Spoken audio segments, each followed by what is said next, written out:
হিংসুক মানুষের আবিষ্কৃত শ্রেষ্ঠ যন্ত্রের নাম ষড়যন্ত্র। আপনি উঠতে চাইলে পেছনে টেনে ধরবে, বড় কিছু করলে সমালোচনা করবে, আপনি স্বপ্ন দেখলে তারা আপনাকে হতাশ করবে। এত সব কিছুর মাঝেও আপনাকে বেঁচে থাকতে হবে, টিকে থাকতে হবে, স্বপ্ন পূরণ করতে হবে। কারণ মানুষ অন্যের হাঁটুর জোরে হাঁটে না, সে নিজের পায়ে ভর করেই দৌড়ায়। আপনাকে টেনে উপরে তোলার জন্য কারো ঠেকা পড়েনি। আপনি কঠোরভাবে চেষ্টা করলে কারো এত দায় পড়েছে আপনার জন্য সাহায্যের ডালা সাজিয়ে বসে থাকবে? পৃথিবীটা অনেক নিষ্ঠুর, এখানে সবাই স্বার্থপর। আপনার বেঁচে থাকার কারণ আপনাকে সৃষ্টি করতে হবে। কেউ আপনাকে সাকসেস হওয়ার আগ পর্যন্ত পাত্তা দিবে না।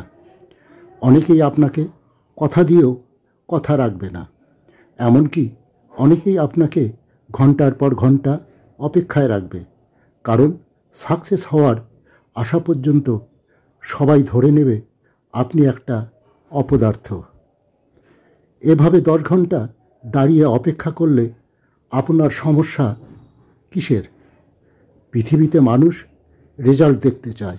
আপনি কত ঘন্টা পরে, কত রাত জেগে প্রিপারেশন নিয়েছেন সেটা কাউকে ভাবাবে না, বরং আলটিমেটলি চাকরিটা আপনি পেয়েছেন কি না সেটাই সবাই দেখতে চায়। সচিন কয়টা ছক্কা মারার চেষ্টা করেছে তাতে কার কি আসে, বরং কয়টা ছক্কা তিনি মেরে টিমকে চ্যাম্পিয়ন করেছেন সবাই সেটা দেখতে চায়। মেসির পায়ে কত মিনিট বল ছিল, কতটা বল তিনি গোলপোস্টে থ্রো করেছেন এসব দেখতে চায় না, বরং কয়টা ছক্কা তিনি মেরে টিমকে চ্যাম্পিয়ন করেছেন সবাই সেটা দেখতে চায়। মেসির পায়ে কত মিনিট বল ছিল, কতটা বল তিনি গোলপোস্টে থ্রো করেছেন এসব দেখতে চায় না অডিয়েন্স। আলটিমেটলি দিন শেষে অডিয়েন্স এটাই দেখতে চায় মেসির টিম আর্জেন্টিনা জিতেছে কিনা।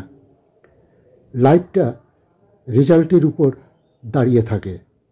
বিধাতা আপনাকে একটা খোলা মাঠ দিল, এখন সেই মাঠে যদি আপনি অল্প খনন করেন তবে আপনি একটা গর্ত করতে পারবেন, আর একটু বেশি খনন করলে একটা পুকুর হবে, আর বেশি খনন করলে বিশাল দিঘি হয়ে যাবে।